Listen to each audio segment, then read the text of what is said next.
bà kết thà thay công mong ấy. Tính tại plai chơi mùi kèo so rô u tổ mê. Bà khmien lôi phật tê bà nhập rô mìa chênh tử. Công mộc rung khan pê anh rộp lùi.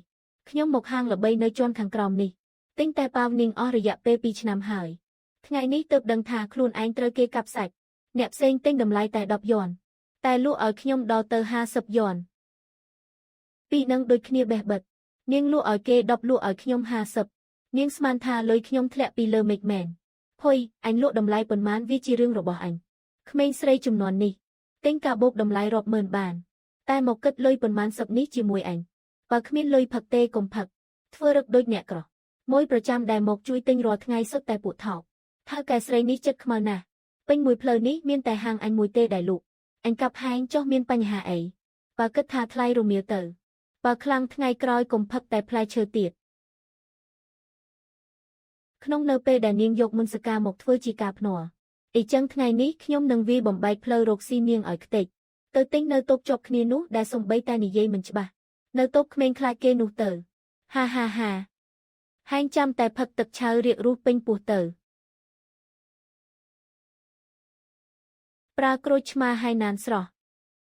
ផ្លែលេខ1សម្បកស្ដើងគ្មានគ្រាប់ចាមែនហើយទើបតែដឹកតាមយន្តហោះមកដល់រសៀលនេះធ្វើជាអួតអីឯងសំបីភ្ញៀវម្នាក់គ្មានផងនៅប្រាប់ថាដឹកតាមយន្តហោះទៀតក្រែងលោទៅរើសតាមគំនរសម្រាមផ្សារទំនើបឬផ្លែលួយមកបោកប្រាស់គេទេដឹងធ្វើឲ្យខ្ញុំមួយកែវមកមិនបាច់ថែមអ្វីទាំងអស់យកតែក្រូចឆ្មាសុទ្ធមួយកែវ15យន់ខ្ញុំជានាយកផ្នែករដ្ឋបាលនៃក្រុមហ៊ុន Dingsung សម្រាប់អាហារសម្រន់ពេលរសៀលរបស់ក្រុមហ៊ុនថ្ងៃស្អែកខ្ញុំក៏មងហាងប្អូនចំនួន200កែវតែប៉ាវនីងមែនទេ200កែវពឹងលើតុកញ្ចាស់នឹងហោះថ្ងៃស្អែកម៉ោង3រសៀលយកទៅអគារខាងបច្ចេកវិទ្យាអាចទទួលធ្វើបានទេទទួលបានប្រាក់3,000 យន់តែផ្លែឈើស្រស់200កែវរៀបចំដាក់ឡានរួចរាល់សូមស៊ីញេវិកេបត្រផងអរគុណលោកពូជួយជិះឲ្យយឺតបន្តិចផងកុំឲ្យកំពុកឲ្យសោះ200កែវ3,000 យន់នេះតាមពិតគួរតែជាលុយរបស់អញសោះ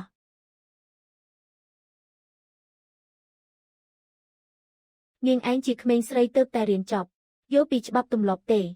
នេះនាងឯងមានបំណងបញ្ចុះតម្លៃដើម្បីដណ្ដើមមួយអញខ្ញុំអត់មានដណ្ដើមទេបងស្រីម្នាក់នោះគាត់មកទិញខ្លួនឯងតាបងស្រីហើយបានស្និទ្ធស្នាលណាស់ណោះហឺនាងឯងគិតថាតោងបានអតិថិជនធំពាក់អាវធំមួយឡើងឋានសុខហើយហេ15យន់មួយកែវនាងឯងប្រើផ្លែឈើដឹកតាមយន្តហោះនាងឯងលក់ខាតដើមហើយមើលទៅហាហាហាថយចេញកុំមករាំងផ្លូវខ្ញុំដឹកទំនិញគេប្រើរបស់ពិត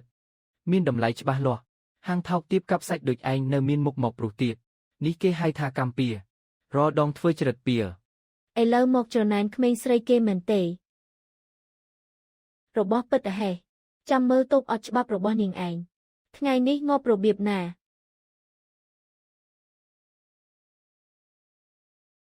តើអ្នកជាម្ចាស់តូបមែនទេយើងទទួលបានទូរស័ព្ទរាយការណ៍ពីប្រជាជនថាតូបអ្នកលក់ដូរដោយគ្មានអាជ្ញាប័ណ្ណយូរមកហើយ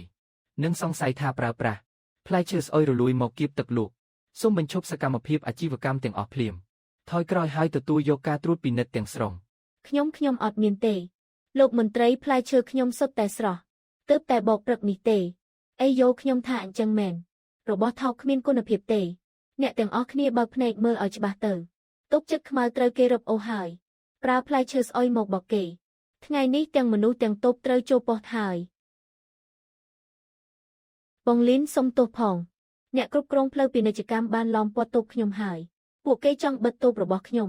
ចុះនាយកស្អីគេរបស់នាងឯងនោះណែណាបើខ្លាំងហើយនាងមកទៅថ្ងៃនេះទោះជាស្ដេចយាងមកក៏ត្រូវតែបិទតូបកញ្ចាស់នេះឲ្យអញដែរប្រាប់វាងយីហ្វឹងទៅ3នាទីទៀតខ្ញុំទៅដល់ខ្ញុំនឹងឲ្យនាងសងតម្លៃយ៉ាងសែនឈឺចាប់បំផុតនរណាថាគ្មានអាជ្ញាប័ណ្ណអាជីវកម្មនាងឯងមកមានប្រយោជន៍អីត្រឹមតែជាអតិថិជនម្នាក់សោះចង់មកលូកដៃរឿងអ្នកគ្រប់គ្រងធ្វើការហេវាគ្រាន់តែជាតូបអត់ច្បាប់មួយប៉ុណ្ណោះអ្នកស្រីសូមគុំរារាំងការបំពេញភារកិច្ចរបស់យើងប្រសិនបើគ្មានលិខិតអនុញ្ញាតអាជីវកម្មទេយើងត្រូវតែរឹបអូសតាមផ្លូវច្បាប់សៀវកុំខ្លាច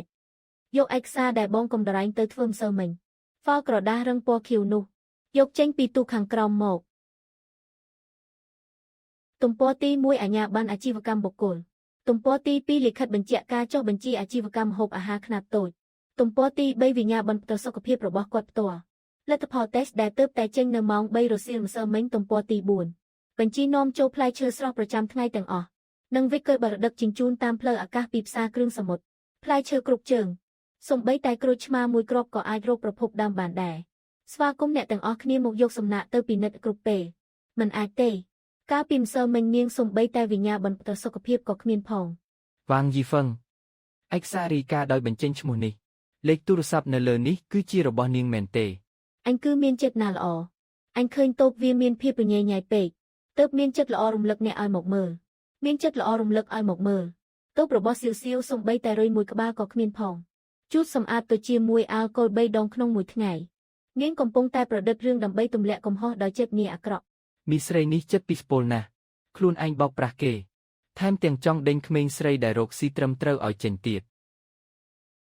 ឆ្លងកាត់ការត្រួតពិនិត្យនៅកន្លែងផ្ទាល់តូបនេះមានឯកសារគ្រប់គ្រាន់ផ្លែឈើស្រស់ល្អបើសិនជាមកដល់ហើយសូមពិនិត្យមើលតូបអ្នកផងដែរវិកលបត្រណមចូលរបស់អ្នកណៃណាយកចេញមកខ្ញុំវិកលបត្រណមចូលរបស់ខ្ញុំទុកនៅផ្ទះភ្លេចយកមកហើយប្រព័ន្ធខ្សែសង្វាក់ផ្គត់ផ្គង់មិនអាចរកឃើញកំណត់ត្រារបស់អ្នកទេកន្លះខែមកនេះអ្នកតែងតែរាយការណ៍คล้ายតែប៉ាវនាងទឹកកកតិចពីកែវរបស់លោកសរុប30យន់សូមទទួលយកមិនគ្រាន់តែលក់ផ្លែឈើស្រស់ទេហេមិនគ្រាន់តែថោកទេហេអញនឹងតាំងជាមួយពួកហែងបើមិនដេញពួកហែងឲ្យចេញទេ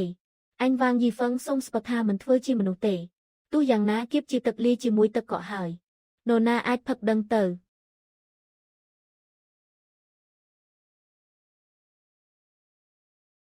មកទិញទាំងអស់គ្នា9យន់ថោកជាងទឹកបរិសុទ្ធទៅទៀតថែមទឹកបានដោយមិនកំណត់ទិញទៅមិនខាតទិញទៅមិនចាញ់បោកគេទេ9យន់ហើយថែមទឹកបានដោយមិនកំណត់ទៀតឬមួយពួកយើងទៅមើលខាងនោះទៅយ៉ាងណាក៏ជាតែក្រូចឆ្មាដូចតែគ្នាបងលីនគេទៅតូបតូនមុខអស់ហើយពួកយើងគួរតែបញ្ចុះតម្លៃដែរទេផ្លែឈើស្រស់ទាំងនេះបើថ្ងៃនេះលក់មិនអស់ទេថ្ងៃស្អែកនឹងខូចអស់ហើយដើមទុនយើងខ្ពស់ពេកគឺមិនអាចប្រកួតប្រជែងជាមួយតម្លៃ9របស់គាត់បានទេសំបីមួយកាក់ក៏មិនឲ្យចុះដែរប៉ុន្តែបងលីនមួយថ្ងៃយើងខាតអស់រាប់រយយ៉ាងណានាងលក់9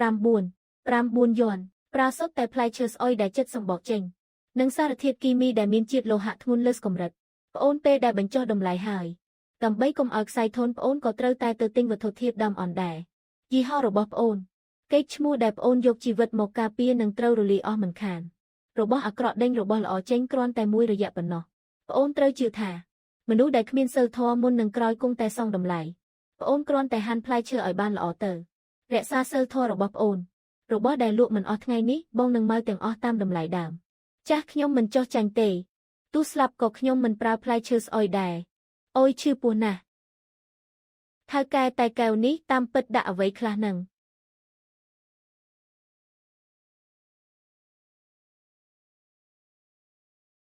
មួយហ្វូងសុទ្ធតែពួកខ្មោចក្រសុំទៀន9យន់ចង់ផឹកផ្លែឈើពិតទៀតផឹកទឹកស្ងោរជាតិស្ករសពនិមិត្តរបស់អញទៅរៀបរស់សំមុខហើយមកពីក្រពះពោះវៀនហែងមិនល្អខ្លួនឯង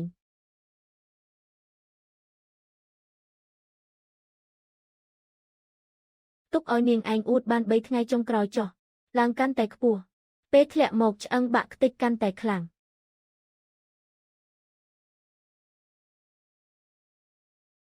ថៅកែតែរបស់អ្នកនេះមិនក៏ផឹកទៅមានក្លិនផ្លាស្ទិកឈួរមេស្ពឹកអណ្ដាតអស់ហើយយកលុយហើយបិទមាត់ទៅថ្ងៃក្រោយកុំមកដើរតាមផ្លូវនេះទៀតរមៀលទៅ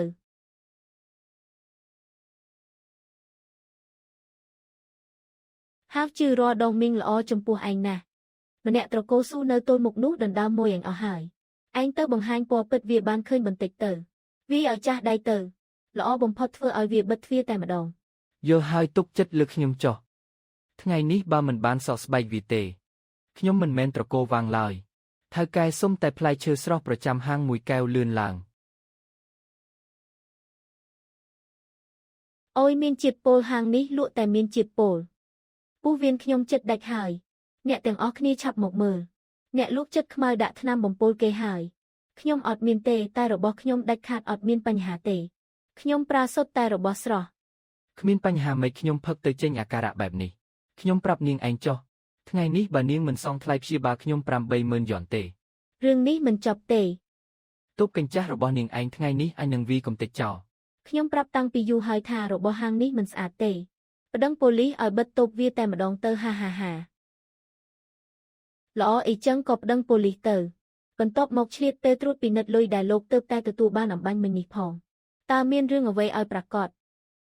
ស្រោមសម្បត្តិដែលលោកទទួលបានលុយនោះពេលនេះនៅតែក្នុងហោប៉ៅលោកនៅឡើយទេមែនទេវាគេហើយមនុស្សពាក់អាវធំកំពុងធ្វើបាបប្រជាជនហើយក្មួយប្រុសខ្ញុំផឹកតែមានជាតិពុលរបស់នាងមិនសងជំងឺចិត្តថែមទាំងវាគេទៀតក្មួយប្រុសតាមពិតគឺជាសាច់ញាតិរួមគំនិតគ្នាចាត់ទុកថាជាការបោកប្រាស់ពាណិជ្ជកម្មមានចាត់តាំងនាងឯងភូតភរនាងឯងកុំយកស្រោមសម្បត្តិស្អីមកគំរាមគេយកចេញមកឲ្យអ្នកទាំងអស់គ្នាបានឃើញមកបើនាងឯងយកភស្តុតាងមិនបានទេថ្ងៃនេះប្រាក់សងជំងឺចិត្ត80000 យ៉ននេះពួកនាងកុំសង្ឃឹមថានឹងអាចខ្វះសំបីមួយកាក់បងលីនយើងមិនបានដាក់ថ្នាំគេទេខ្ញុំពិតជាអត់បានធ្វើមែនខ្ញុំមិនយកទេខ្ញុំនឹងឲ្យក្រុមមេធាវីរបស់ខ្ញុំមកទល់ជាមួយអ្នកទម្លាក់កំហុសដោយចិត្តនេះអាក្រក់គំរាមទារប្រាក់អាជីវកម្ម80000 យ៉នគ្រប់គ្រាន់នឹងធ្វើឲ្យលោកជាប់បញ្ជីខ្មៅសំបីតែធ្វើការស៊ីឈ្នួលក៏គ្មានអ្នកណាហ៊ានទទួលមីងឈប់ទៅថ្ងៃក្រោយខ្ញុំនៅត្រូវរកការងារធ្វើទៀតខ្លាចអីទោះមេធាវីមកក៏ដោយតូបរបស់វាលោកប្រធានលោកត្រូវតែរកយុទ្ធធរឲ្យពួកយើងតូបចិត្តខ្មៅនេះប្រើផ្លែឈើស្អុយមកធ្វើឲ្យក្មួយប្រុសខ្ញុំផឹកទៅបែកពុះមាត់ពួកគេមិនត្រឹមតែមិនទទួលខុសត្រូវទេថែមទាំងយកមេធាវីមកគំរាមពួកយើងទៀតក្រោកឈរឡើងចាំនិយាយនរណាផឹកទៅមានបញ្ហាម្សិលមិញទើបតែពិនិត្យរួចឯកសារនិងវត្ថុធាតុដើមគ្មានបញ្ហាទេចុះមិនថ្ងៃនេះផឹកទៅមានរឿងអញ្ចឹងខាងក្រៅនាងតាំងផ្លែឈើល្អតែលួចដាក់ថ្នាំពុលពីក្រោយខ្នងលោកប្រធានត្រូវតែផ្ដាច់ទឹកភ្លើងនាងជាបន្ទាន់មិនអាចទុកឲ្យនាងធ្វើបាបគេទៀតទេលោកប្រធានខ្ញុំគឺជាសាក្សីពីរអ្នកនេះគឺជាសាច់ញាតិនឹងគ្នានាងឯងភូតភរនាងឯងជាបាក់ពួករបស់វាលោកប្រធាននេះជារឿងអាយុជីវិតមនុស្សណាផ្ដាច់ទឹកភ្លើងហើយបិទតូបនេះសិនទៅទោះយ៉ាងណាក៏ដោយបើមានវិវាទសុវត្ថិភាពម្ហូបអាហារធ្ងន់ធ្ងរបែបនេះទប់ត្រកូលស៊ូផ្អាកអាជីវកម្មសិន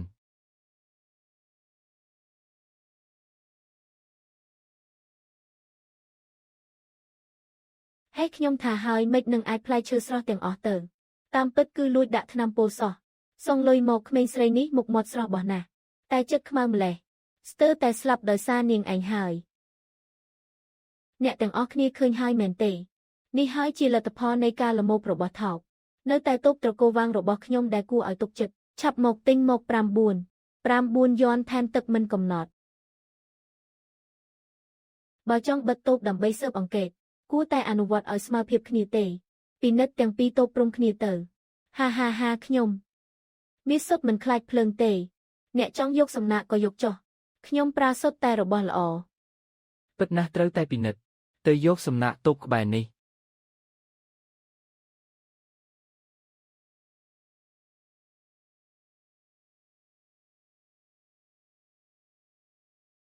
ពណ៌ទឹកមិនប្រក្រតីត្រូវយកទៅមន្ទីរពិសោធន៍ដើម្បីវិភាគ3ថ្ងៃទៀតទើបចេញលទ្ធផល3ថ្ងៃក៏3ថ្ងៃ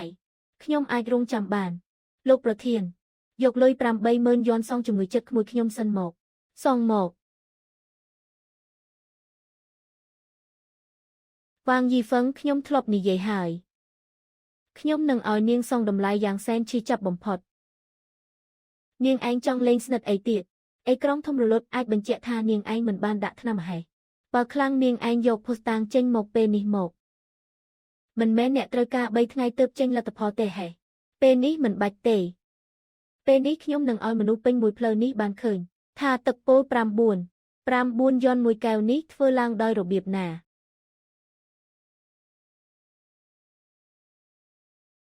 មួយហ្វូងសុទ្ធតែពួកខ្មោចក្រសុំទាន9 យ៉នចង់ផឹកផ្លែឈើពិតទៀតផឹកទឹកស្ងោរជាតិស្ករសពនិមិត្តរបស់អញទៅរៀបរស់សំមុខហើយមកពីក្រពះពោះវៀនហែងមិនល្អខ្លួនឯង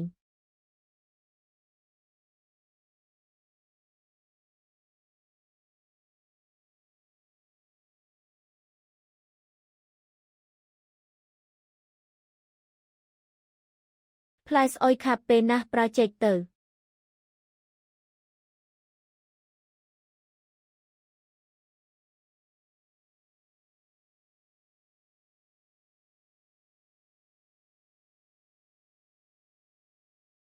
គម្រាមទារប្រាក់អាជីវកម្មបរិហាកេត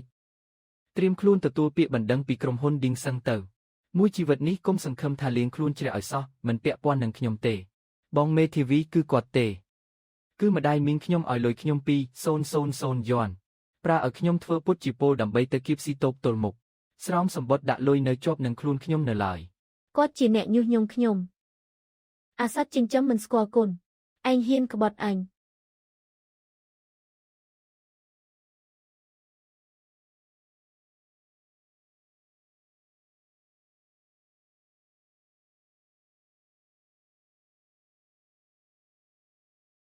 ម្ចាស់តូបត្រកូលវាងជាប់សង្ស័យលួចដាក់សារធាតុហាមឃាត់មិនអាចបរិភោគបានទម្លាក់កំហុសអ្នកដទៃដោយចិត្តនាអាក្រក់រឹបអូសប្រាក់ចំណូលខុសច្បាប់ទាំងអស់ផាកពិន័យ50,000 យន់ដកហូតសិទ្ធិប្រកបអាជីវកម្មជាអចិន្ត្រៃយ៍បញ្ជាឲ្យចាត់ការពេញមួយយប់នេះថៅកែតូចសុំទោសផងអំបញ្ញមិញពួកយើងបន្ទោសអ្នកខុសហើយឲ្យតែផ្លែឈើស្រស់ពិត5កែវមកខ្ញុំទិញតម្លៃដើមហាខ្ញុំយក10កែវថ្ងៃក្រោយពេញមួយផ្លូវនេះយើងជឿជាក់តែរបស់ហាងអ្នកប៉ុណ្ណោះបងលីនអរគុណបងហើយ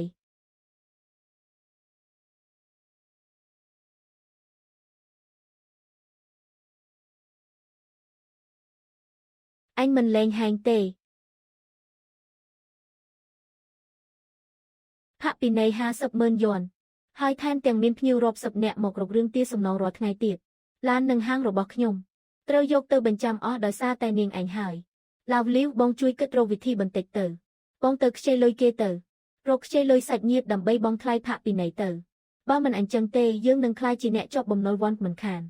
ខ្ចីលុយហេះក្មួយសម្លាញ់របស់នាងឯងទម្លាក់កំហុសដាក់នាងឯងចិត្តឈឹងហើយសាច់ញាតិដឹងអស់ហើយថានាងឯងដាក់ថ្នាំបំពុលគេអ្នកណាហ៊ានឲ្យយើងខ្ចីលុយទៀតខ្ញុំស៊ីញេរួចហើយខ្ញុំនឹងយកកូនប្រុសទៅដូរត្រកូលចេញមនុស្សស្រីចិត្តអាក្រក់ដូចជានាងឯងទទួលរ៉ាប់រងបំណុលរាប់សែននេះហើយទៅស្លាប់ខ្លួនឯងទៅខ្ញុំមិនលែងលះទេខ្ញុំធ្វើដើម្បីតែគ្រួសារនេះទេជប់យំស្រែកទៅលុយកក់របស់នាងទូទាត់ជាមួយថ្លៃឈ្នួលផ្ទះដែលជំពាក់ខែមុនហើយយករបស់របរកញ្ចាស់របស់នាងរមៀលចេញពីផ្ទះខ្ញុំក្នុងរយៈពេល5នាទី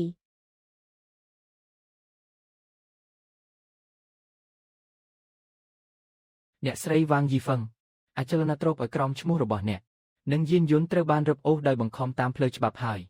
នេះគឺជាឯកសារប្រគល់ទ្រព្យសម្បត្តិចុងក្រោយសូមស៊ីញេសូមទុកពេលឲ្យខ្ញុំប៉ុន្មានថ្ងៃទៀតទៅខ្ញុំច្បាស់ជាអាចខ្ចីលុយមកបង់ប្រាក់ពិន័យបានសូមទោសយើងគ្រាន់តែធ្វើការតាមនីតិវិធីប៉ុណ្ណោះកណនីធនាគារទាំងអស់របស់អ្នកត្រូវបានបង្កប់ហើយអ្នកត្រូវបានបញ្ចូលក្នុងបញ្ជីខ្មៅរបស់អ្នកជំពាក់បំណុលហើយសូមចូលរួមសហការតាមផ្លូវច្បាប់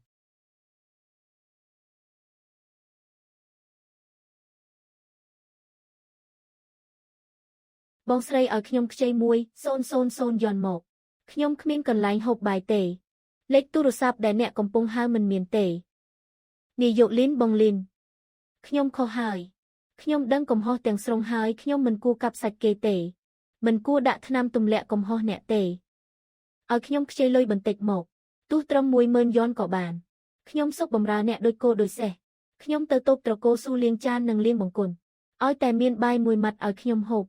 ខ្ញុំពិតជាតច្រកមែនតែនហើយទំនុកចិត្តរបស់អ្នកនៅក្នុងផែនទីជំនួញរបស់ខ្ញុំគឺគ្មានតម្លៃសំបី1 សេនអ្នកមិនស័ក្តិសមនឹងបង្ហាញខ្លួនក្នុងមុខជំនួញរបស់ខ្ញុំទេ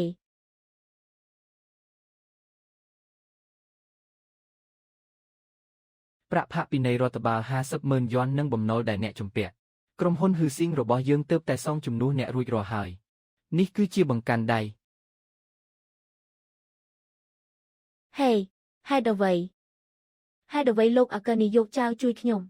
លោកអគ្គនាយកចៅបានឃើញអ្នកដើម្បីការប្រកួតប្រជែងដ៏កាចសាហាវក្នុងវីដេអូដែលចាក់សារធាតុគីមីអនចូលក្នុងធុងតែគាត់គិតថាអ្នកអាចធ្វើអ្វីគ្រប់យ៉ាងដើម្បីលុយដោយគ្មានសិលធម៌នេះហើយគឺជាបុគ្គលិកដែលក្រុមហ៊ុនត្រូវការទីផ្សារពាណិជ្ជកម្មគឺជាសមរភូមិក្រុមហ៊ុនយើងត្រូវការកាំបិតដែលមុតស្រួចនិងខូចខើដើម្បីទម្លាយខ្សែការពារនៃទីផ្សារផ្លែឈើសុទ្ធ លោកអគ្គនាយកចៅពេញចិត្តនឹងភាពគ្មានធម៌មេត្តារបស់អ្នកលោកអគ្គនាយកចៅចង់បើកនៅទល់មុខផ្លូវពាណិជ្ជកម្មបើកហាងសាខាដ៏ធំបំផុតនិងប្រណិតបំផុតមួយអ្នកទៅធ្វើជាអ្នកគ្រប់គ្រងហាងបេសកកម្មមានតែមួយគត់ប្រើគ្រប់មធ្យោបាយពាណិជ្ជកម្មទាំងអស់ផ្ដួលលីនយៀកនិងស៊ូស៊ីវស៊ីវឲ្យបរាជ័យទាំងស្រុង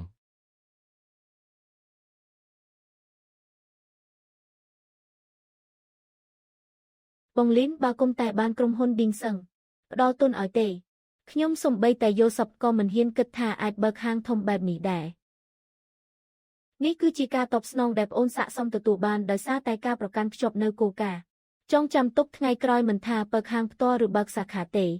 ត្រូវតែប្រើផ្លែឈើស្រស់ជានិច្ច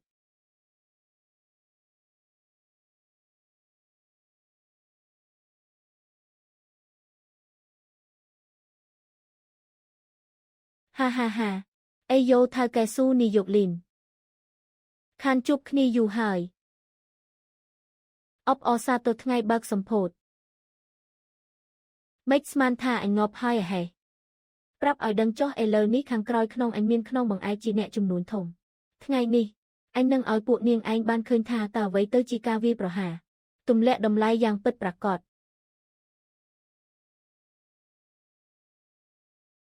តគិតថ្លៃហាងធំ3ជាន់នៅទល់មុខនេះថ្ងៃនេះឲ្យទេទាំងអស់ទិញតែតម្លៃថ្លៃធ្វើអីតែផ្លែឈើវាងផាយរបស់យើងមានរសជាតិដូចគ្នាបេះបិទថ្ងៃនេះមិនយកលុយសំបី1សេនមួយខែបន្ទាប់ពីនេះលក់ត្រឹមតែ3យ៉ន់មួយកែវរហូតបងលីនគាត់បានលុយច្រើនមេឃមកពីណា3យ៉ន់សំបីតែថ្លៃដាំកែវនិងបំពង់បឺតក៏មិនគ្រាន់ផងនេះគឺកំពុងតែដុតលុយដើម្បីសម្លាប់យើងហើយការឧបត្ថម្ភទុនអ្នកនៅពីក្រោយក្នុងគាត់គឺចង់ប្រើការខាតបង់យ៉ាងច្រើនសន្ធឹកសន្ធាប់ដើម្បីគ្រប់គ្រងទីផ្សារផ្ដាច់មុខហើយធ្វើឲ្យយីហោដែលប្រើវត្ថុធាតុដើមធម្មជាតិដូចពួកយើងនេះត្រូវដួលរំទាំងស្រុងនាយកលីនភ្លក់មើលទៅនេះគឺក្រុមស្រាវជ្រាវថ្នាក់ពិសេសរបស់យើងជាអ្នកផ្សំឡើងរសជាតិដូចតែប៉ាវនាងរបស់អ្នកបេះបិទទោះនាងឯងមានលុយយ៉ាងណាអាចទល់នឹងក្រុមហ៊ុនហ៊ឺស៊ីងដែលបោះលុយរាប់សែនរាល់ថ្ងៃដើម្បីឧបត្ថម្ភបានទេរសជាតិដូចគ្នាហេះរសជាតិដែលคล้ายបន្លំដោយសារធាតុគីមីបោកអណ្ដាតបានតែមិនអាចបោករាងកាយបានទេពិតទ្វារធំទៅថ្ងៃនេះយើងមិនបើកលក់ទេហាហាហាព្រមចុះចាញ់ហើយហេហាហាហាបិទទ្វារធំហើយតើហាហាហា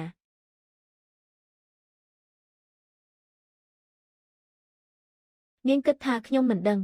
ថាក្រុមហ៊ុនហ៊ឺស៊ីងកំពុងលេងល្បិចអ្វីហេត្រៀមខ្លួនប្រយុទ្ធបងលីននេះគឺជាទឹកកកដែលយើងស្រាវជ្រាវអស់កន្លះខែទំពាំងបាយជូរជីយូ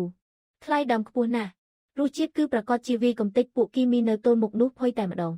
ត្រូវហើយឲ្យតែថ្ងៃស្អែកដាក់លក់ច្បាស់ជាអាចដណ្ដើមគេឈ្មោះមកវិញបានមិនខានរូបមន្តបានចាក់សោក្នុងទូដែកហើយឬនៅទល់មុខនោះពេលនេះមានក្នុងបង្អែកលុយធំច្បាស់ជា5ឈ្មោះបាយថោកទាបមិនខានក្រៅពីខ្ញុំនិងអនុប្រធានស៊ីវលីគ្មានអ្នកណាដឹងពីរូបមន្តផ្សំទេ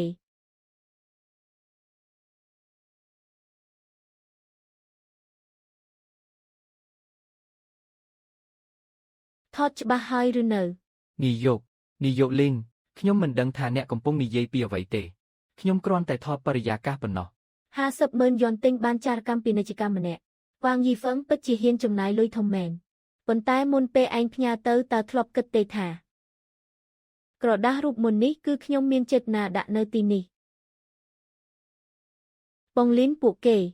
មិនក៏ពួកគេមានទំពាំងបាយជូរជីយូដែរសំបីតែឈ្មោះក៏ដូចគ្នាបេះបិទបងប្អូនទាំងអស់គ្នាតែផ្លែឈើវាងផាយថ្ងៃនេះបញ្ចេញផលិតផលថ្មី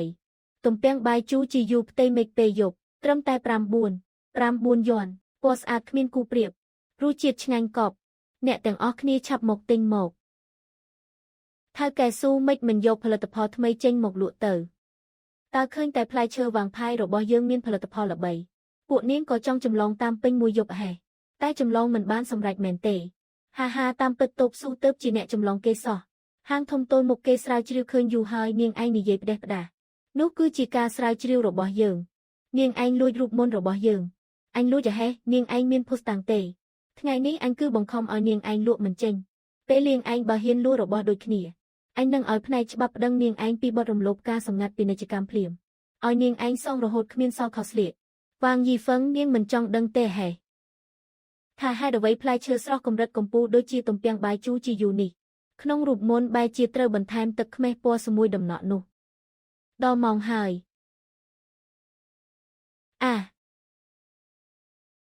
ខ្មៅអស់ហើយនេះជាស្អីនឹង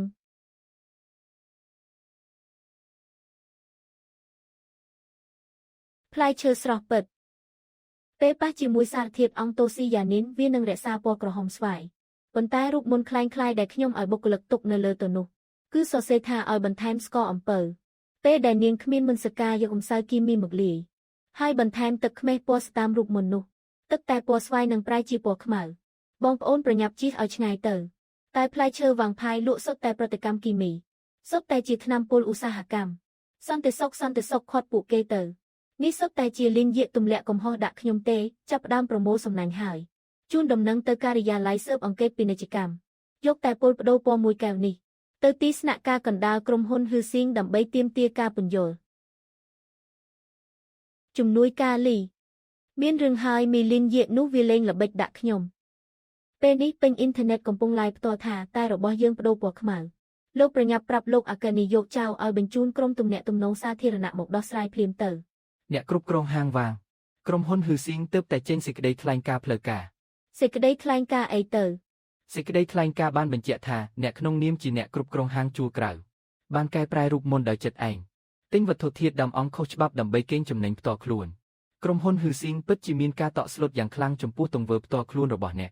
បានសម្រេចចិត្តបណ្ដេញអ្នកចេញនិងប្តឹងទៅតុលាការទាមទារឲ្យអ្នកសងជំងឺចិត្តចំពោះការខូចខាតកេរ្តិ៍ឈ្មោះក្រុមហ៊ុនចំនួន10លានយ៉នពួកលោកនិយាយស្អីលោកកុំគឺជាពួកលោកទេតើដែលឲ្យខ្ញុំ5សៅគីមីដើម្បីបន្ថយថ្លៃដើមនោះពួកលោកកំពុងតែទម្លាក់កំហុសឲ្យខ្ញុំទទួលខុសត្រូវហើយនាងមានភស្តុតាងទេវិកឺបាត់ទិញម្សៅគីមីទាំងអស់សុទ្ធតែជាហត្ថលេខាផ្ទាល់ខ្លួនរបស់នាងកាមេរ៉ាសុវត្ថិភាពទាំងអស់យើងបានលុបចោលអស់ហើយវ៉ាងយីហ្វឹងធ្វើជាឆ្កែគេត្រូវតែមានការត្រៀមខ្លួនធ្វើជាអ្នកស្លាប់ជំនួសសូមឲ្យសំណាងល្អចុះ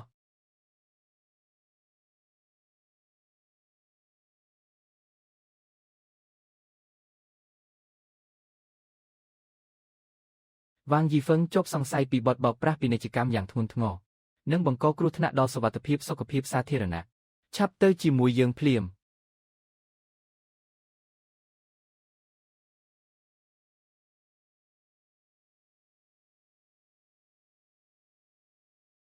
នាយកលីងល្បិចល្អមែនរូបមន្តคล้ายមួយបំផ្លាញកូនអុកខ្ញុំមួយគ្រាប់ថែមទាំងស្ទើរតែប៉ះពាល់ដល់តម្លៃភាគហ៊ុនក្រុមហ៊ុនហ៊ឺស៊ីងរបស់ខ្ញុំទៀតលោកអគ្គនាយកចៅសរសើរហួសហើយល្បិចលះបង់កូនអុកដើម្បីការពារមេតបក៏លឿនណាស់ដែរឲ្យវ៉ាងយីហ្វឹងទទួលរងបំណុល10លានយ៉នជំនួសផ្នែកទំនាក់ទំនងសាធារណៈរបស់ហ៊ឺស៊ីងពិតជាខ្លាំងមែនមនុស្សត្រង់មិននិយាយវៀងវៃទេហេតុអ្វីបានជាក្រុមហ៊ុនឌីងសឹងត្រូវការពារស៊ូស៊ីវស៊ីវម្នាក់នេះដល់ស្លាប់ថ្លៃដើមផ្លែឈើស្រស់ខ្ពស់ពេកគឺគ្មានប្រាក់ចំណេញកប់ក្តោងអីទេពីព្រោះអ្វីដែលឌីងសឹងចង់ធ្វើគឺជាស្តង់ដារគំរូក្នុងឧស្សាហកម្មនេះមិនមែនផលិតថ្នាំពុលគីមីឲ្យអតិថិជនផឹកនោះទេហ៊ឺស៊ីងបានក្តោបក្តាប់ទីផ្សារវត្ថុធាតុដើមគីមីថោកយូរពេកហើយពួកលោកមិនគួរលូកដៃចូលក្នុងទីផ្សារផ្លែឈើស្រស់ទេហាស្តង់ដារគំរូហេះលីនយាកនាងឯងក្មេងខ្ចីពេកហើយ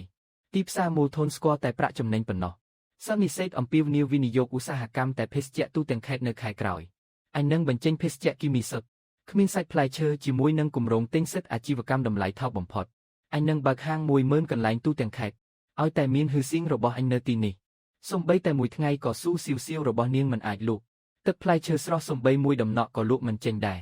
អញនឹងធ្វើឲ្យការវិនិយោគរបស់ក្រុមហ៊ុនឌីងសឹងរបស់ពួកនាងខាត់បងរហូតគ្មានសល់សូម្បីដើមចំណែកវ៉ាងយីហ្វឹងនោះ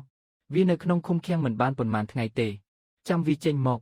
អញនឹងធ្វើឲ្យវាคล้ายជាឆ្កែឆ្កួតជាងមុនទៅទៀតសម្រាប់ខំសម្លាប់ពួកនាងឯងដោយឡែកតែម្ដងខ្ញុំមិនទាន់ចាញ់ទេលោកអគ្គនាយកចៅបានឲ្យសัญลักษณ์ពីចុងក្រោយដល់ខ្ញុំហើយលីនយាកស៊ូស៊ីវស៊ីវអញនឹងអូសពួកហែងចុះនរកជាមួយគ្នាបងលីនវ៉ាងយីហ្វឹងចេញមកហើយនាងកំពុងនៅមុខទ្វារហាងយើងនៅមិនទាន់រមៀលទៅទៀតសំណង10លាននោះមិនបាច់សងទេហេហា10លានហេឲ្យតែខ្ញុំជួយលោកអគ្គនាយកចៅសម្រាប់ការងារនៅសន្និសីទសប្តាហ៍ក្រោយបំណុលទាំងអស់នឹងត្រូវលុបចោលទាំងស្រុង លីនយាតការពារវាបានតែមួយគ្រាទេមិនអាចការពារវាបានមួយជីវិតឡើយនៅក្នុងសន្និសីទអំពាវនាវវិនិយោគទូទាំងខេត្តផលិតផលគោដែលពួកឯងត្រៀមនោះអញបានដឹងរួចហើយថាជាអ្វីអញនឹងធ្វើឲ្យពួកឯងនៅចំពោះមុខប្រព័ន្ធផ្សព្វផ្សាយទូទាំងខេត្តបាត់បង់កិត្តិយសទាំងស្រុង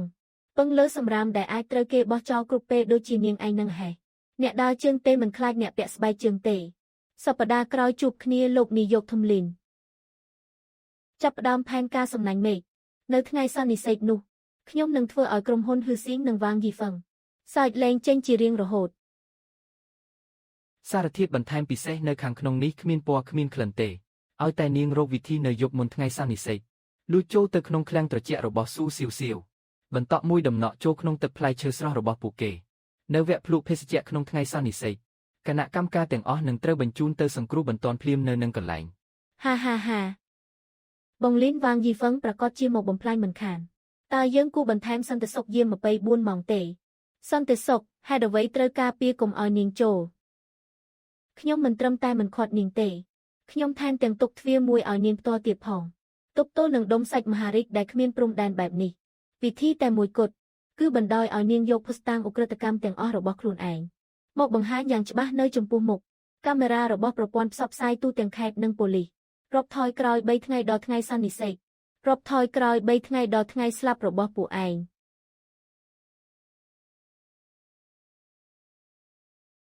ទេវតាជួយអញហើយមនុស្សល្ងង2នាក់នេះសូម្បីតែទ្វារក៏មិនចាក់សឲ្យស្រួលបួលដែរ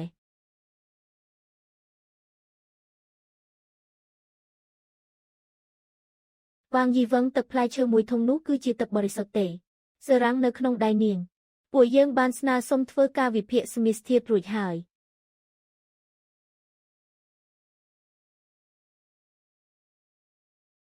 លីនយាកខ្ញុំគ្រាន់តែចូលខុសទ្វារទេខ្ញុំមិនបានធ្វើអ្វីទាំងអស់ពួកនាងកំពុងតែឃុំឃាំងខ្ញុំខុសច្បាប់ហើយសួស្ដីអ្នកស្រីវ៉ាងយីហ្វឹងខ្ញុំគឺជាមន្ត្រីសាការីមកពីការិយាល័យសាការីពេលនេះខ្ញុំកំពុងត្រួតពិនិត្យបរិយាកាសនៅកន្លែងកើតហេតុតាមផ្លូវច្បាប់សរាំងដែលអ្នកបានទម្លាក់រួមទាំងវីដេអូកាមេរ៉ាសុវត្ថិភាពទាំង4ជ្រុងដើម្បីធ្វើការរក្សាទុកភស្តុតាងដោយយុត្តិធម៌សារធាតុបន្ថែមពិសេសដែលលោកអគ្គនាយកចៅឲ្យនាងគឺជាសារធាតុគីមីហាមឃាត់ដែលមានកម្រិតលើស្តង់ដារត្រឹមតែមួយដំណក់អាចធ្វើឲ្យមនុស្សរ៉ាក់រស់យ៉ាងធ្ងន់ធ្ងរនាងលួចដាក់ថ្នាំពុលនៅយប់មុនថ្ងៃតាំងពីពណ៌ពាណិជ្ជកម្មដ៏ធំជប់សង្ស័យពីបទបំផ្លាញប្រតិបត្តិការអាជីវកម្មឯកសារសាការីមួយច្បាប់នេះឲ្យតែបានដាក់ស្នើគ្មាននរណាអាចជួយការពារនាងបានទេនាយកលីនខ្ញុំខុសហើយគឺលោកអគ្គនាយកចៅជាអ្នកបង្ខំខ្ញុំគឺក្រុមហ៊ុនហ៊ឺស៊ីងជាអ្នកបញ្ជាខ្ញុំសូមលោកជួយលើកលែងឲ្យខ្ញុំម្ដងនេះទៅលើកលែងឲ្យនាងគឺបានប៉ុន្តែសន្និសីទអំពាវនាវវិនិយោគថ្ងៃស្អែកនាងមិនត្រឹមតែត្រូវទៅទេថែមទាំងត្រូវយកកាដូពិសេសមួយទៅឲ្យលោកអគ្គនាយកចៅផងដែរអ្នកទាំងអស់គ្នាសូមទុកចិត្តកម្មវិធីសំខាន់បំផុតនៃសន្និសីទថ្ងៃនេះខ្ញុំធានាថានឹងធ្វើឲ្យយីហោដែលអួតថាប្រើផ្លែឈើស្រស់សុទ្ធទាំងបោកប្រាស់នោះនៅចំពោះមុខប្រព័ន្ធផ្សព្វផ្សាយទូទាំងខេត្តបង្ហាញរូបរាងពិតយ៉ាងច្បាស់ក្រឡែតមិនខានការងាររៀបចំរួចរាល់ហើយឬនៅលោកអគ្គនាយកចៅខ្ញុំបានចាក់ថ្នាំមួយបំពង់នោះដោយផ្ទាល់ដៃចូលទៅក្នុងធុងទឹកផ្លែឈើដែលពួកគេបញ្ជូនទៅឲ្យគណៈកម្មការដោយសម្ងាត់បំផុតគ្មាននរណាដឹងឡើយធ្វើបានល្អណាស់ហាឲ្យតែគណៈកម្មការផឹកហើយក្អួតចង្អោរនឹងរៀករូសអញនឹងឲ្យប្រព័ន្ធផ្សព្វផ្សាយបញ្ចេញព័ត៌មានភ្លាមបំផ្លាញកេរ្តិ៍ឈ្មោះក្រុមហ៊ុនឌីងសឹងឲ្យខ្ទេចខ្ទីតែម្ដងពេលការងារសម្រេចរួចរាល់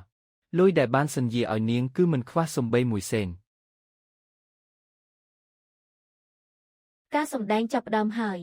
រុញទឹកផ្លែឈើពិសេសរបស់យើងទៅសាលប្រជុំធំទៅជាបន្តបន្ទាប់គឺជាវគ្គភ្លក់ដោយបិទភ្នែកដែលគួរឲ្យចាប់អារម្មណ៍បំផុតក្នុងសន្និសីទនេះពួកយើងនឹងអញ្ជើញគណៈកម្មការកម្ពុជាទាំង5រូបក្នុងឧស្សាហកម្មនេះមកភ្លក់តែភេសជ្ជៈថ្មីរបស់ក្រុមហ៊ុនហ៊ឺស៊ីងជាមួយទឹកផ្លែឈើស្រស់របស់តូបស៊ូ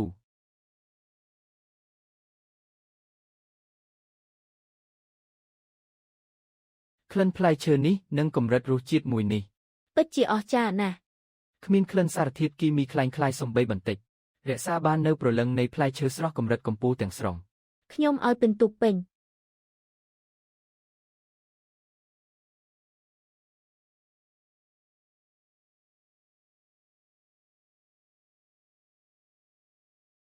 លោកអគ្គនាយកចៅខកចិត្តណាស់មែនទេលោកកំពុងតែរងចាំមើលគណៈកម្មការទាំង5រូប ពលអាហារភ្លាមមែនទេត្រូវបានរថយន្តសង្គ្រោះបន្ទាន់ដឹកចេញទៅ លីនយាកនាងឯងកំពុងនិយាយឈួតលប់ស្អីហ្នឹងហាកន្លែងសាធារណៈបែបនេះនាងឯងហ៊ានបរិហាកេកអ្នករកស៊ីដូចគ្នាដោយគ្មានហេតុផលហេះអញនឹងឲ្យផ្នែកច្បាប់ប្តឹងនាងឯង នាយកលីនសម្ដីរបស់អ្នកនេះមានន័យថាម៉េចឬមួយក៏វគ្គភ្លក់ដោយបិទភ្នែកអំបញ្ញមិញនេះមានបញ្ហាសុវត្ថិភាពបរិហាកេកកហេលោកអគ្គនាយកចៅប៉ុន្មានឆ្នាំមកនេះក្រុមហ៊ុនហ៊ឺស៊ីងដើម្បីក្តោបក្តាប់ទីផ្សារបានប្រើវត្ថុធាតុដើមគីមីអនបំផុតមកវាយប្រហារតម្លៃសូម្បីតែមិនញើតនឹងលួចដាក់ថ្នាំពុលគូប្រជែងទៀតផងថ្ងៃនេះឲ្យអ្នកទាំងអស់គ្នាបានឃើញពីវប្បធម៌ក្រុមហ៊ុនពិតប្រាកដរបស់ហ៊ឺស៊ីងចុះ ឲ្យតែគណៈកម្មការផឹកហើយក្អួតចង្អោរនឹងរៀបរស់អញនឹងបញ្ចេញព័ត៌មានភ្លាមដើម្បីបំផ្លាញ កេកឈ្មោះក្រុមហ៊ុនឌីងសឹងឲ្យខ្ទេចខ្ទីតែម្ដងលោកអគ្គនាយកចៅក្នុងសម្លេងថតនេះជារឿងពិតឬคล้ายក្រុមហ៊ុនហ៊ឺស៊ីងជាប់សង្ស័យពីបទដាក់ថ្នាំពុលក្នុងអាជីវកម្ម គឺคล้ายទេនេះគឺជាសម្លេងថតដែលបង្កើតដោយអេគឺលីនយាកចង់វាយប្រហារពួកយើង ទើបคล้ายបន្លំដោយចេតនាដើម្បីទម្លាក់កំហុសបើសិនជាសម្លេងបង្កើតដោយអេមែនចុះភូស្តាងបន្ទាប់មួយនេះវិញលោកអគ្គនាយកចៅចង់ពន្យល់យ៉ាងម៉េចដែរ អ្នកជាអ្នកណាសន្តិសុខដេញមនុស្សមិនពាក់ព័ន្ធចេញទៅខ្ញុំគឺជាមន្ត្រីសាការីថ្នាក់ទី1ភូស្តាងដែលខ្ញុំបង្ហាញនៅពេលនេះគឺសុទ្ធតែបានបញ្ចប់នីតិវិធីរក្សាភូស្តាងតាមផ្លូវច្បាប់រួចរាល់មានសុពលភាពតាមផ្លូវច្បាប់ជាដាច់ខាតឆ្លងកាត់ការត្រួតពិនិត្យពេញមួយយប់ពីស្ថាប័នមានសមត្ថកិច្ចវត្ថុរ៉ាវនៅក្នុងសារ៉ាំងនេះមានផ្ទុកសារធាតុគីមីពុលយ៉ាងខ្លាំងដែលត្រូវបានហាមឃាត់ក្នុងបរិមាណដ៏ច្រើនប្រសិនបើលីចូលក្នុងភេសជ្ជៈ នឹងបណ្ដាលឲ្យមានជំងឺលាកក្រពះពោះវៀនស្រួចស្រាវជាទ្រង់ទ្រីធំហើយកាលពីយប់ជ្រៅម្សិលមិញអ្នកដែលកំចូលថ្នាំពុលនេះលួចចូលទៅក្នុងឃ្លាំងត្រជាក់របស់យើងគឺអ្នកស្រីវ៉ាងយីហ្វឹងដែលជាអ្នកគ្រប់គ្រងហាងជួលក្រៅរបស់លោកអគ្គនាយកចៅនេះឯងគឺគាត់គឺលោកអគ្គនាយកចៅឲ្យមកខ្ញុំមានសម្លេងថតដែលគាត់ឲ្យខ្ញុំនៅទីនេះខ្ញុំទៅ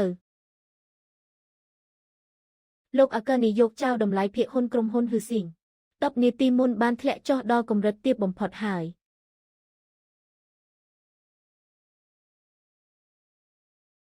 អាមនុស្សបោកប្រាស់ភាគហ៊ុនរបស់ហ៊ឺស៊ីងក្នុងមួយថ្ងៃហួតអស់រាប់ពាន់លានឯងសងលុយញើសឈាមពួកយើងមកវិញសន្តិសុខការពារខ្ញុំនេះគ្រាន់តែជាការប្រែប្រួលបណ្ដោះអាសន្នទេ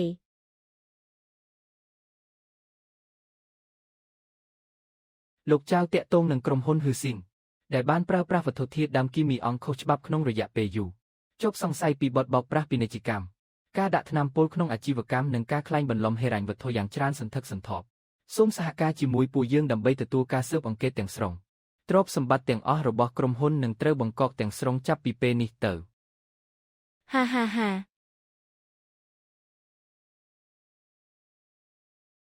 នាយកលីនឈ្នះការប្រយុទ្ធជាមួយក្រុមហ៊ុនយក្សក្នុងឧស្សាហកម្មនេះហើយ តើគោលដៅបន្ទាប់របស់តែផ្លែឈើស៊ូគឺជាអ្វីគោលដៅរបស់យើងគឺទើបតែចាប់ផ្ដើមប៉ុណ្ណោះថៅកែវ៉ាងក្រុមហ៊ុនហ៊ឺស៊ីងរលីទាំងស្រុងហើយពេលលៀងកំពុងជំពាក់បំណុលរាប់សែនចង់ប្រែជោគវាសនាក្នុងមួយយប់ទេលោកជានរណាហេតុអីខ្ញុំត្រូវជឿលោកខ្ញុំគឺជាអ្នកចាត់ការស៊ុននៃក្រុមហ៊ុនប្រព័ន្ធផ្សព្វផ្សាយធានស៊ីងអ្នកលេងអ៊ីនធឺណិតពេលនេះស្អប់បំផុតគឺក្រុមហ៊ុនមូលធនធំ ហើយអាណិតជន់ខ្សោយបំផុតឲ្យតែថ្ងៃស្អែកនាងសហការជាមួយយើងបើកឡាយមួយលុយមិនខ្វះទេសម្រាប់នាងលោកចង់ឲ្យខ្ញុំឡាយនិយាយពីអ្វីងាយណាស់គ្រាន់តែយំនៅមុខកាមេរ៉ាហើយនិយាយថាតែផ្លែឈើស៊ូអាងអំណាចគៀបសង្កត់គេរួមដៃជាមួយក្រុមហ៊ុនធំបង្កើតភស្តុតាងคล้ายៗដើម្បីទម្លាក់កំហុសនាងធ្វើបាបអ្នកលក់តាមចិញ្ចើមផ្លូវដូចជានាងឲ្យវិនាហិនហើយគ្រួសារនេះសុទ្ធតែជារឿងคล้ายៗទេតបស៊ូប្រាសុទ្ធតែផ្លែឈើពិត គឺខ្ញុំខ្លួនឯងដែលល្ងងខ្លៅលួចដាក់ថ្នាំពុលទម្លាក់កំហុសគេពីមុនពួកលោកកំពុងតែឲ្យខ្ញុំធ្វើសាក់សីคล้ายនេះគឺខុសច្បាប់ហើយហា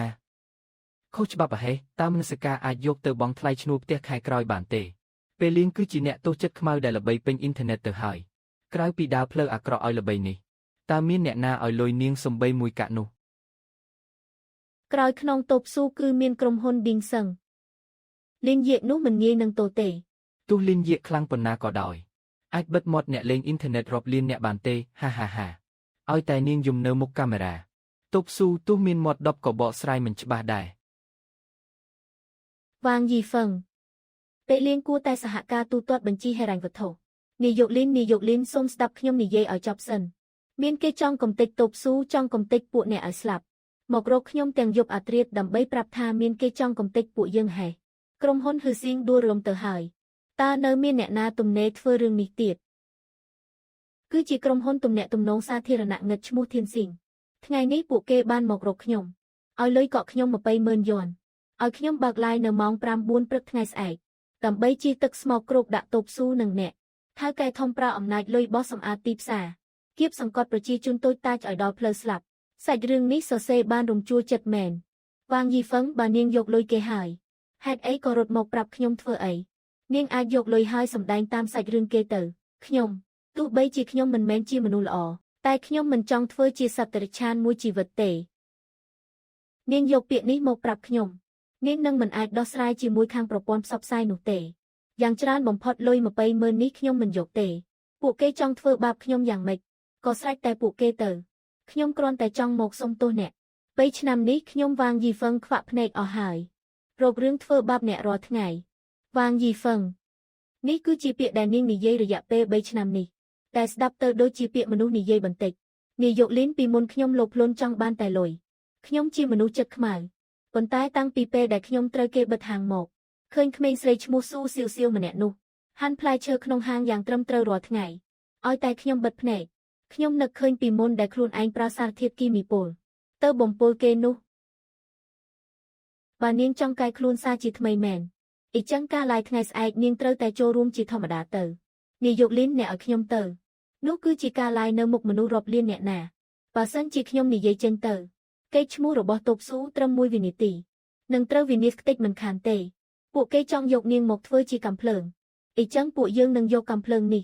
ទៅភ្ជុំក្បាលរបស់ពួកគេវិញនាយកលីនខ្ញុំមិនយល់ទេប៊ិចមួយដើមនេះអាចធ្វើអ្វីបាននោះគឺជាការឡាយផ្ទាល់មិនមានឱកាសកាត់ទេណាចំណុចខ្សោយធំបំផុតរបស់ពួកគេគឺលោភលន់និងមានភាពជឿជាក់ពេកកិច្ចសន្យារបស់អ្នកចាត់ការសុននាងស៊ីញ៉េរួចហើយឬ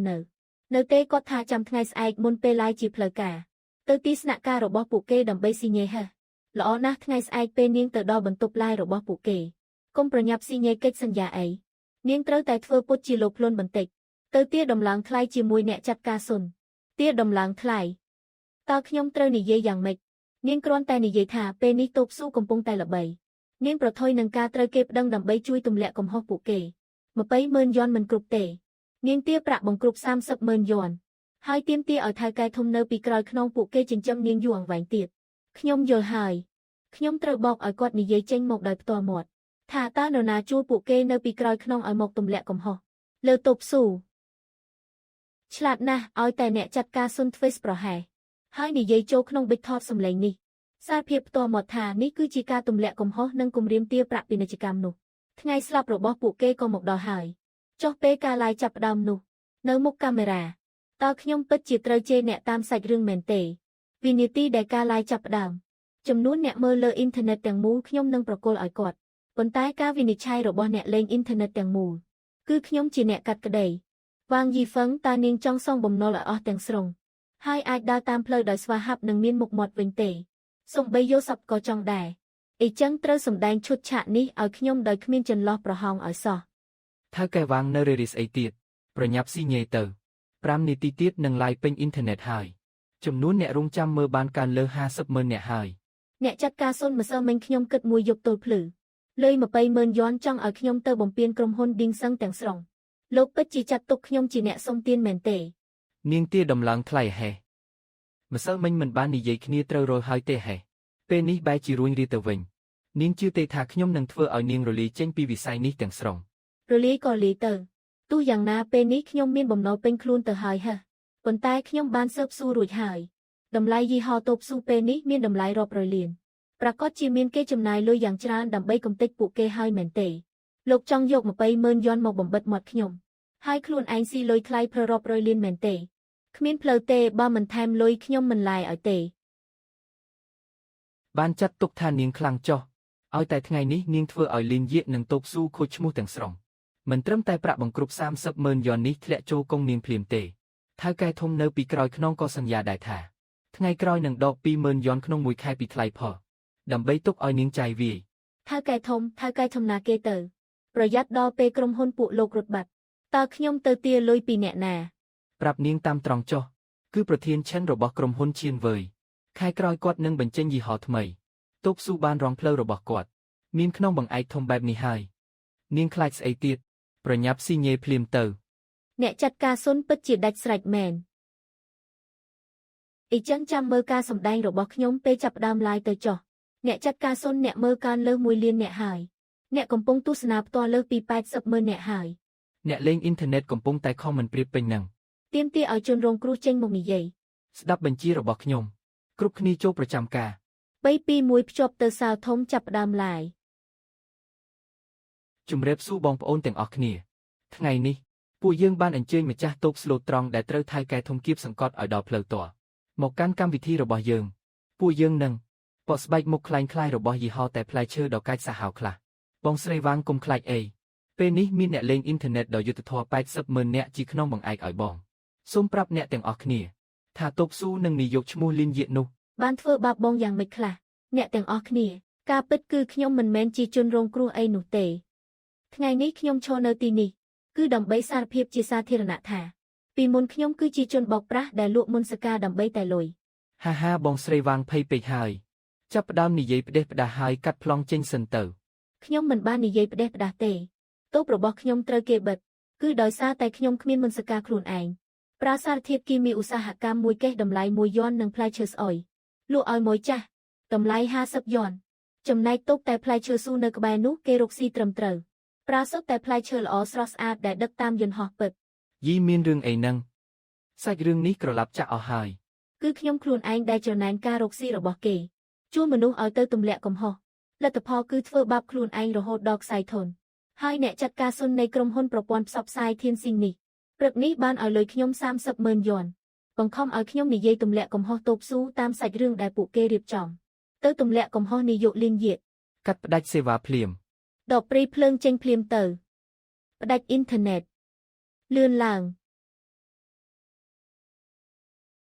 មិនបាច់ដកទេសេវាឡាយរបស់ពួកលោកកាលពី10នាទីមុនត្រូវបានម៉ាស៊ីនមេផ្ទុកទិន្នន័យ Cloud Server របស់ក្រុមហ៊ុន Ding Seng ក្តោបក្តាប់ទាំងស្រុងបាត់ទៅហើយ លីនយៀកនាងនិងមីស្រីឈួតនេះរួមដៃគ្នាលេងល្បិចដាក់ខ្ញុំ ហេះអ្នកចាត់ការសុនកុំប្រញាប់អីថៅកែធំដែលលោកប្រាប់ខ្ញុំនៅក្រោយឆាកកាលពីយប់មិញនោះ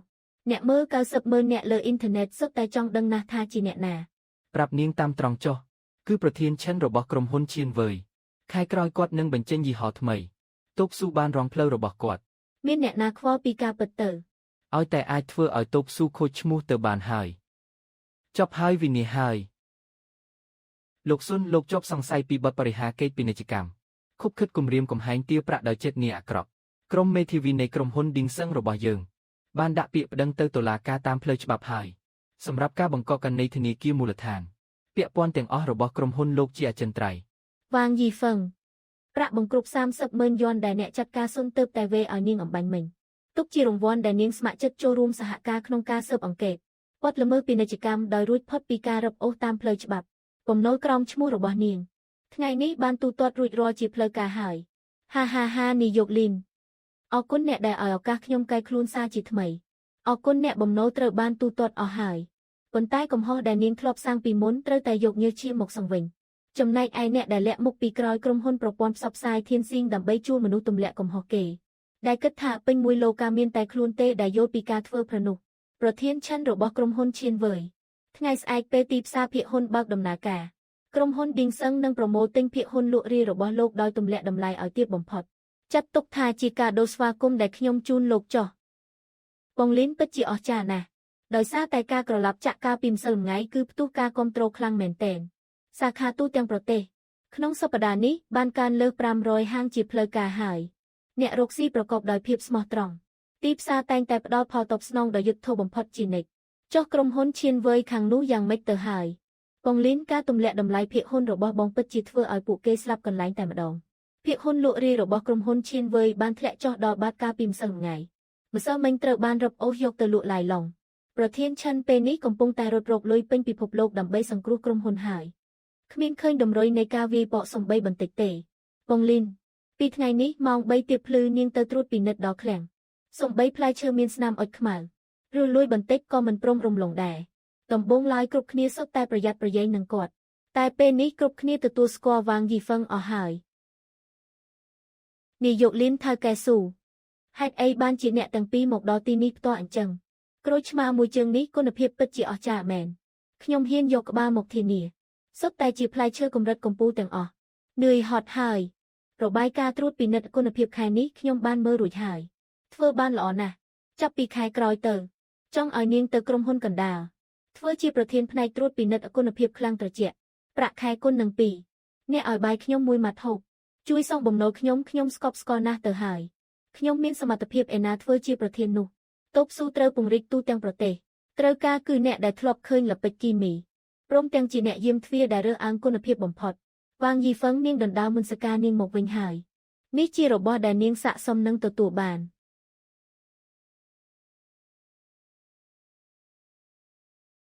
បងលីនក្រុមហ៊ុនឈៀនវើយតច្រករើបំរះហើយផែនការវាយលុកទីផ្សារក្រៅខេត្តរបស់យើងត្រូវបានពួកគេស្ទាក់ចាប់ទាំងស្រុងហើយស្ទាក់ចាប់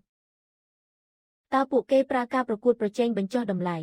ឬមួយក៏រៀនតាមល្បិចចាស់របស់វ៉ាងយីហ្វឹងមិនមែនទេប្រធានឈិនដើម្បីសងសឹកពួកយើងដែលទម្លាក់តម្លៃភាគហ៊ុនរបស់គាត់ឈួតទៅហើយគាត់បោះលុយកក់ចំនួន 2000 លានយ៉ាងពេញទំហឹងទៅកាន់ទូទាំងខេត្តព្រមទាំង3ខេត្តជុំវិញក្រូចឆ្មាកម្រិតកំពូលទាំងអស់ចំការស្បឺរីទាំងអស់គឺគាត់ចុះកិច្ចសន្យាផ្ដាច់មុខទាំងអស់តែម្ដង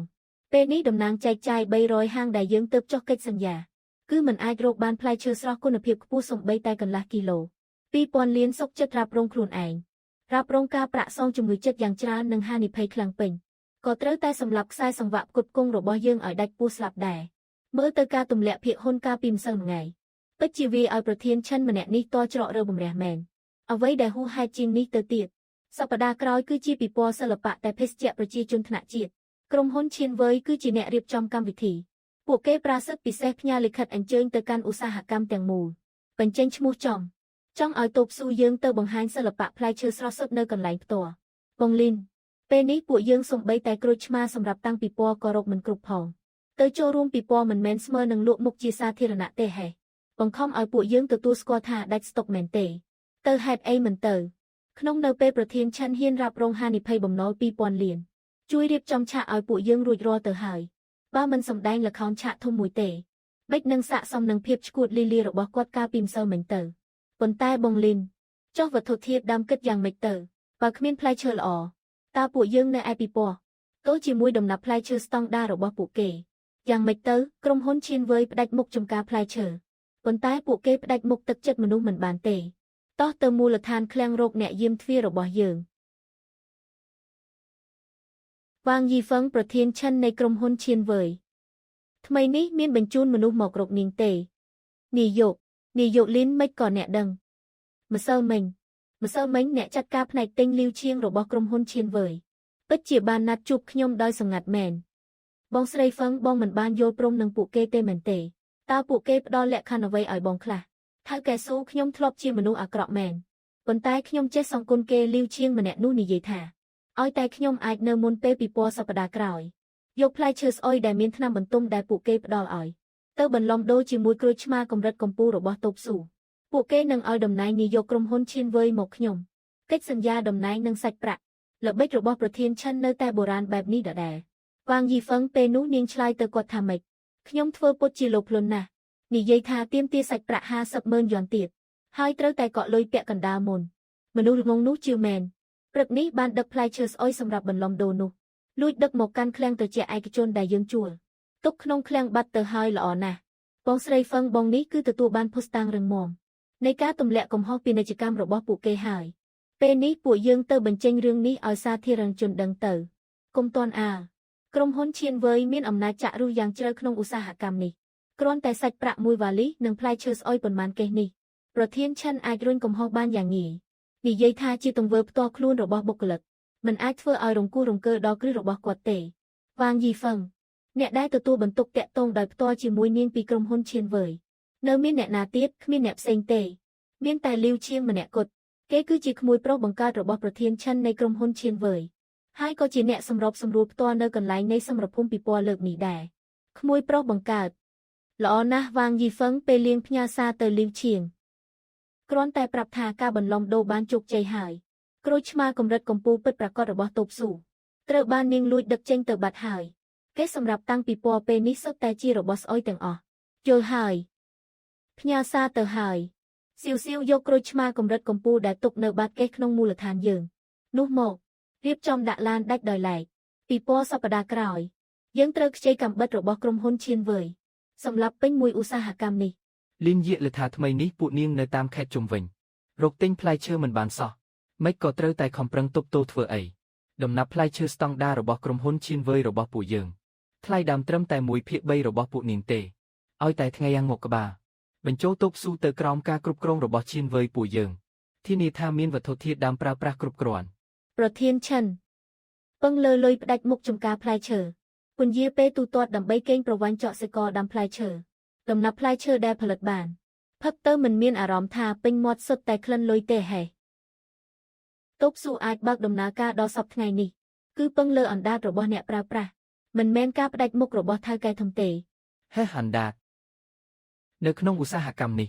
ថៅកែធំគឺក្បួនច្បាប់ក្នុងនៅពេលនាងឲ្យមុខមិនយកមុខទេបន្តិចទៀតនៅពេលនៅលើឆាកប្រឈមមុខនឹងអ្នកក្នុងឧស្សាហកម្មទាំងមូលនិងអ្នកទស្សនាផ្ទាល់រាប់សែននាក់កុំបន្ទោសក្រុមហ៊ុនឈៀនវើយយើងអីដែលមិនទុកមុខឲ្យអ្នករកស៊ីដូចគ្នាលីវឈៀងនាំនាយកលីនទៅតូកតាំងពីពណ៌របស់ពួកគេទៅមើលថែពួកគេឲ្យបានល្អផងបាទនាយកលីនអញ្ជើញហាវត្ថុធាតុដើមកម្រិតកម្ពូលប៉ុន្មានកេសរបស់ពួកនាងនោះខ្ញុំបានឲ្យមនុស្សតាមយាមផ្ទាល់ខ្លួនឯងតែម្ដងណាអាឡូឡាវលូបន្តិចទៀតឲ្យតែផ្លែឈើរបស់តូបស៊ូចាក់ចេញមកភ្លាមឯងប្រញាប់នាំពួកអ្នកសរសេរភ្លុកនៅខាងក្រោមឆាកស្រែកឡូឡាភ្លាមទៅគ្រាន់តែប្រាប់ថាផ្លែឈើរបស់ពួកគេសុទ្ធតែដុះផ្សិតខូចគុណភាពអស់ហើយបង្កចលាចលឲ្យកាន់តែធំកាន់តែល្អយីទេជាបន្តបន្ទាប់នឹងឈានចូលដល់វគ្គដែលគួរឲ្យភ្ញាក់ផ្អើលបំផុតនៃពិព័រណ៍លើកនេះដែលនាំមកជូនដោយក្រុមហ៊ុនឈៀនវើយនិងតែផ្លែឈើស៊ូការភ្លក់វត្ថុធាតុដើមនិងសិល្បៈដោយបិទភ្នែកដ៏ធំនៅកន្លែងផ្ទាល់បងប្អូនអ្នករកស៊ីដូចគ្នាអ្នកគាំទ្រទាំងអស់តូបស៊ូតែងតែអួតពីធម្មជាតិសុទ្ធថ្ងៃនេះដើម្បីភាពយុត្តិធម៌ខ្ញុំនឹងបើកកេសយកវត្ថុធាតុដើមរបស់តូបស៊ូដោយផ្ទាល់ដៃផលិតនៅកន្លែងផ្ទាល់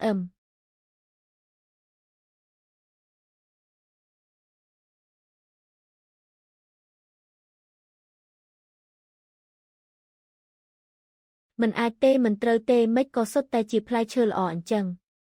វ៉ាងយីហ្វឹងមីស្រីនោះនិយាយច្បាស់ណាស់ថាអ្នកសម្របសម្រួលលីវតើលោកកំពុងតែឆ្ងល់ថាហេតុអ្វីបានជាវ៉ាងយីហ្វឹងមិនយកផ្លែឈើល្អទាំងនេះទៅបន្លំដូរជាមួយនឹងផ្លែឈើស្អុយដុះផ្សិត3កេសដែលលោកដឹកទៅដោយផ្ទាល់ដៃកាលពីព្រឹកមិញមែនទេលីនយាកនាងកុំមកនិយាយទម្លាក់កំហុសផ្ដេសផ្ដាសនៅកន្លែងអញលីវឈៀងបិទគម្របកេសទៅពិតតែហេប្រធានឈិនតែនេះគឺជាពិព័រណ៍សិល្បៈណាអីចឹងទុកឲ្យអ្នកទស្សនាផ្ទាល់2លានអ្នកលើអ៊ីនធឺណិតមើលចុះថាតើនរណាជាអ្នកនិយាយទម្លាក់កំហុសផ្ដេសផ្ដាសឲ្យតែយករបស់ស្អុយទៅបន្លំដូរជាមួយក្រូចឆ្មាកម្រិតកម្ពូលរបស់តូបស៊ូពូធំអញប្រកាសជាមិនឲ្យនាងខកបំណងទេក្រុមហ៊ុនឈៀនវើយថោកទាបពេកហើយខ្លួនឯងធ្វើផ្លែឈើស្រស់សុទ្ធមិនបានល្អក៏ប្រើល្បិចថោកទាបបែបនេះទៅទម្លាក់កំហុសអ្នករកស៊ីដូចគ្នាអាឆ្កែសុទ្ធតែអាឆ្កែនេះលួចធ្វើពីក្រោយខ្នងខ្ញុំទេមិនពាក់ព័ន្ធនឹងក្រុមហ៊ុនឈៀនវើយទេនេះគឺជាទង្វើផ្ទាល់ខ្លួនទង្វើផ្ទាល់ខ្លួនហេប្រធានឈិនប៉ុន្មានឆ្នាំមកនេះក្រុមហ៊ុនឈៀនវើយពឹងផ្អែកលើលុយដ៏ច្រើនសន្ធឹកសន្ធាប់ផ្ដាច់មុខចំការផ្លែឈើជាប្រភពបង្ខំកសិករដាំផ្លែឈើឲ្យចុះកិច្ចសន្យាតម្លៃថោកកេងប្រវ័ញ្ចឧស្សាហកម្មទាំងមូលថ្ងៃនេះភស្តុតាងទាំងអស់នៃការទម្លាក់កំហុសតូបស៊ូដោយចិត្តងារអាក្រក់របស់ពួកលោក2នាទីមុនត្រូវបានបញ្ចេញជាសាធារណៈដោយបង្ហាញឈ្មោះពិតពេញអ៊ីនធឺណិតតាមរយៈបណ្ដាញផ្លូវការរបស់ក្រុមហ៊ុនឌីងសឹងរបស់យើងរួចរាល់ហើយក៏នៅពេលអំបញ្ញមិញនេះដែរដោយសារតែពួកលោកអ្នកផ្គត់ផ្គង់ចំការផ្លែឈើគោចំនួន30កន្លែងដែលក្រុមហ៊ុនឈៀនវើយកេងប្រវ័ញ្ចបានរួមគ្នាដាក់ពាក្យស្នើសុំជំនួយពាណិជ្ជកម្មមកកាន់តូបស៊ូរបស់យើងរួចហើយដោយសារតែពួកលោកជាប់សង្ស័យពីបទបោកប្រាស់ពាណិជ្ជកម្មធ្ងន់ធ្ងរពួកគេបានប្រកាសតាមផ្លូវច្បាប់រួចហើយថាពួកគេជាសមូហភាពឯកតោភាគីរំលាយកិច្ចសន្យាផ្ដាច់មុខជាមួយក្រុមហ៊ុនឈៀនវើយរបស់ពួកលោកហើយប្រធានឈិននៅទីផ្សារមួយនេះថៅកែធំអាចទិញចំការផ្លែឈើបានប៉ុន្តែมันអាចទិញមុនសការអ្នកប្រើប្រាស់បានជារៀងរហូតទេយុគសម័យផ្ដាច់មុខរបស់ពួកលោកចប់ត្រឹមនេះហើយចប់ហើយចប់ទាំងស្រុងហើយ លុយ2000លានដែលអញបោះចូលទៅគឺរលាយអស់ហើយ បងស្រីហ្វឹងធ្វើបានល្អណាស់ចាប់ពីថ្ងៃនេះទៅខ្សែសង្វាក់គុតគង់នៃសាខា500កន្លែងទូទាំងប្រទេសសូមប្រគល់ឲ្យបងហើយបងលីនបើសិនជាគ្មានការកំង200កែវដែលអ្នកផ្ដល់ឲ្យខ្ញុំតាំងពីយប់ថ្ងៃដំបូងទេនោះខ្ញុំប្រហែលជាបោះបង់ចោលបាត់ទៅហើយអ្នកគិតខុសហើយអ្នកដែលជួយសង្គ្រោះប្អូនគឺខ្លួនប្អូនជានិច្ចបើសិនជាយប់ថ្ងៃដំបូងអ្វីដែលប្អូនលក់ឲ្យបងមិនមែនជាក្រូចឆ្មាស្រស់ដែលហាន់ដោយផ្ទាល់ដៃពិតតែជាសារធាតុគីមីដូចវ៉ាងយីហ្វឹងនោះបងសំបីតែមួយកាក់ក៏មិនទុកឲ្យប្អូនដែរ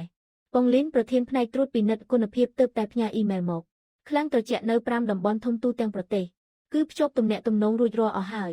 បងស្រីហ្វឹងនិយាយថាមានដៃដែលធ្លាប់លេងល្បិចគីមីរបស់គាត់មួយគូនេះនៅទីនេះអ្នកណាក៏គុំសង្ឃឹមថា